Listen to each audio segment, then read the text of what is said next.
I talked to Terry yesterday, and he said he told the team that it's time to go. Yeah.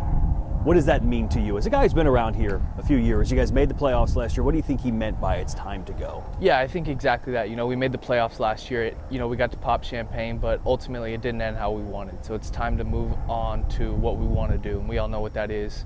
And it's time to take that next step and, go forward with it. What would you say the next step is for this Reds team? We want to win a World Series. I think that's obviously our ultimate goal. It goes step by step. We got to take care of business for the first 162, or none of that matters. So it's taking care of business every day and doing it together. Do you think this team is better this year? Absolutely. I think everyone would say that. Why do you think it's better? Obviously the additions that we've added, guys getting more experience, more at-bats, all that stuff. Plus Eugenio Suarez. That's the big one, right? For sure. You've been around him now for a little bit. What kind of a difference do you think he can make to this team? Yeah, I think obviously, most importantly to us, he's a great teammate. You heard stories of he was here before. Everyone speaks extremely high of him.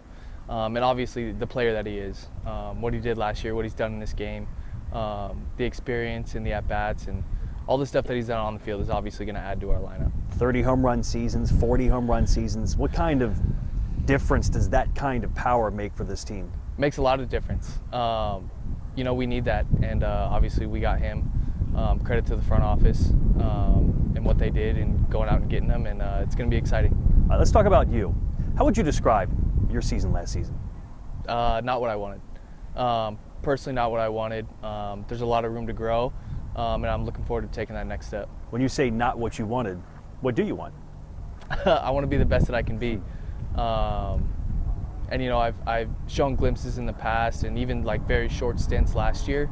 It's just being consistent with that every single day and being able to carry it throughout the whole season. I mean, there are guys like myself, I'm sure a lot of Reds fans who watch this, who say Matt McLain's going to be an all-star someday. He's an all-star hitter. We know it's there. Do you still believe that? Do you believe that person's still capable of having that kind of a career? Absolutely, for sure. I think, missing that season hurt me. Everyone kind of told me, hey, take your time, be patient with it, and I was pretty hard-headed with that. And then, I got a taste of it, but I'll be better for it. I learned. It was a great learning experience, and it's time to go. It's time to play baseball and be the player that I am. How hard was it to come back last year after missing a season? Yeah, it wasn't easy. I knew that there were going to be ups and downs throughout the season, more downs than I wanted. But like I said, it just builds that chip on my shoulder, and I'm going to be a better player because of it. But there were moments last year, Matt, where you were showing glimpses of who we know you are. For sure. When you were going well, what was the mindset that was locking you back into performing like you know how you can? Yeah, I think it was just the competitiveness in me. I think that was the biggest part of missing that 2024 was the competitiveness that you get every single day playing in the big leagues and playing baseball and being able to bring that out. And then putting that in the closet for a year and kind of just working on my body. Didn't lose that, kind of forgot how to flip it on every single day and bring it.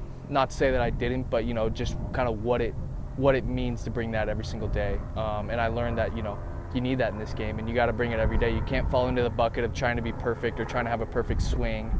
You got to have that fire in you, and that's who I am.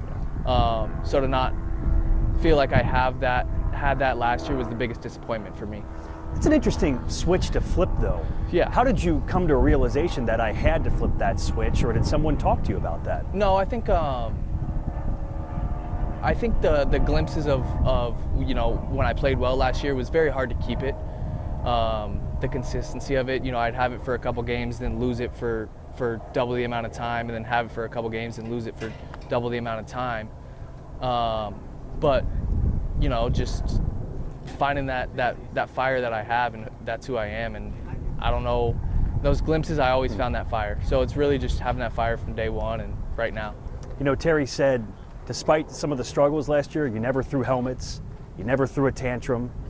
How come? How come you didn't lose your cool and lose professionalism while you were struggling? I mean, it's part of it, Not to say that I wasn't upset at myself, but I knew that I just got to continue to work and I got to get better. That was the summary of last season is, hey, you got to get better. For myself, my self-evaluation was just get better in every single aspect, take better at-bats, be better in the field, be a better base runner, be a better teammate, and just bring it every single day. But that's the thing, you can't let the hitting affect all the other parts of your game, and No, it didn't. no. I'd never let that happen. That's something I'm not going to do. It's a humbling game. We all know that. I'm not sure you had to be humbled as a person, but was last year that? Was it humbling? For sure. It was good. It obviously wasn't good, but I can learn a lot from it, and I did. And I'm going to take it into this year. I talked to Terry yesterday as well about one of the great competitions of spring training is who's going to bat second. Yeah. We know TJ's leading off. We know Ellie's third.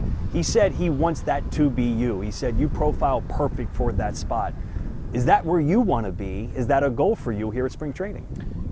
I don't really care where I hit. I just want to be the player that I am. No matter where I hit in the lineup, I'm going to take my at-bat to the best of my ability and have that fire. When you're going at your best at the plate, what kind of hitter do you have in your mind that you are? I'm hitting the fastball, and anything over the plate, I'm going to crush it, gap to gap, any part of the field. Yeah, you kind of see yourself as a gap-to-gap guy, not necessarily a home run guy. Yeah, no, you got to be able to go both ways for me. Yeah. One more thing Terry said, he wanted you guys to remember what it felt like to celebrate in Milwaukee, remember what it felt like to lose to the Dodgers. What do you think he meant by that, the fact that he wants you to carry both of those with you?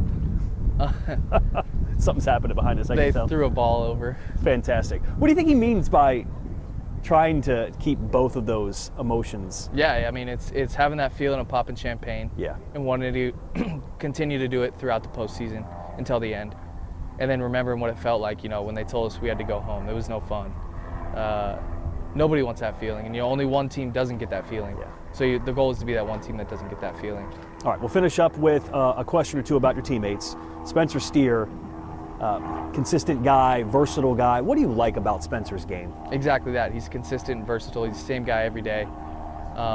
He takes great at bats, and he's a great teammate. All right, you're a very good defensive player. Brian Hayes is a Gold Glover. What's it like to be on the same infield as a guy with a glove like his? Yeah, if it's hit over there, you're out.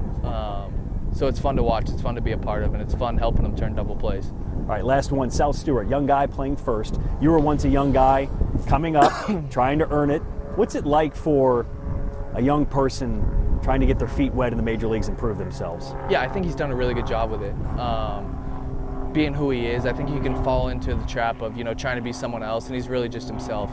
And that's all anybody wants from him. That's all he wants from himself, and he's a great player and a great teammate. Have you heard the nickname Salbert?